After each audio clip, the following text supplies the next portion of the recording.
April 12 நமது அனுதினமான ஊழியங்களின் வாழ்த்துக்களுடன் இன்றைய நற்செய்தி. தேவன் நம்மோடு பேசுகிறார். இன்றைய வேத வாசிப்பு 1 சாமுவேல் 3 வசனங்கள் 3 முதல் 10 வரை. தேவனுடைய பெட்டி இருக்கிற கர்த்தருடைய ஆலயத்தில் தேவனுடைய விளக்கு அணைந்து போகும் முன்னே சாமுவேலும் படுத்து கொண்டிருந்தான். அப்பொழுது கர்த்தர் சாமுவேலை கூப்பிட்டார். அதற்கு அவன், இதோ இருக்கிறேன் என்று சொல்லி ஏலியினிடத்தில் ஓடி, இதோ இருக்கிறேன், என்னை கூப்பிட்டீரே என்றான். அதற்கு அவன், நான் கூப்பிடவில்லை, திரும்பி போய் படுத்துக்கொள் என்றான். அவன் போய் படுத்துக்கொண்டான். மறுபடியும் கர்த்தர் சாமுவேலே என்று கூப்பிட்டார். அப்பொழுது சாமுவேல் எழுந்திருந்து ஏலியனிடத்தில் போய், இதோ இருக்கிறேன், என்னை கூப்பிட்டீரே என்றான். அதற்கு அவன், என் மகனே, நான் உன்னை கூப்பிடவில்லை, திரும்பி போய் படுத்துக்கொள் என்றான். சாமுவேல் கர்த்தரை இன்னும் அறியாதிருந்தான். கர்த்தருடைய வார்த்தை அவனுக்கு இன்னும் வெளிப்படவில்லை.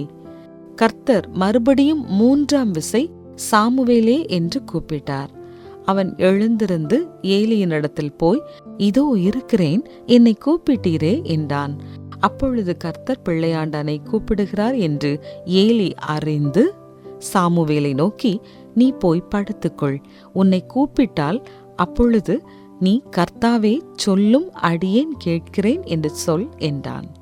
சாமுவேல் போய் தன்னுடைய ஸ்தானத்திலே படுத்துக்கொண்டான். அப்பொழுது கர்த்தர் வந்து நின்று முன்போல, சாமுவேலே, சாமுவேலே என்று கூப்பிட்டார்.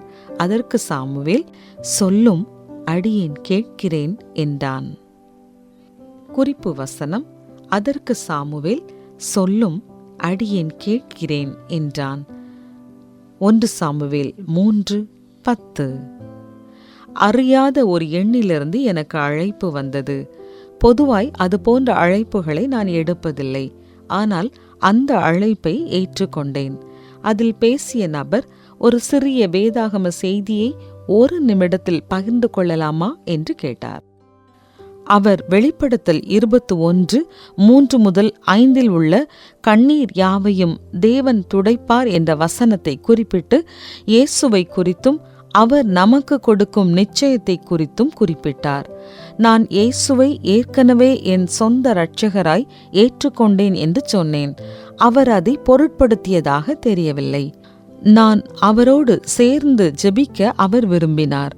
அவர் எனக்காய் ஜெபிக்கும் போது என்னுடைய ஊக்கத்திற்காகவும் பலத்திற்காகவும் ஜெபித்தார்.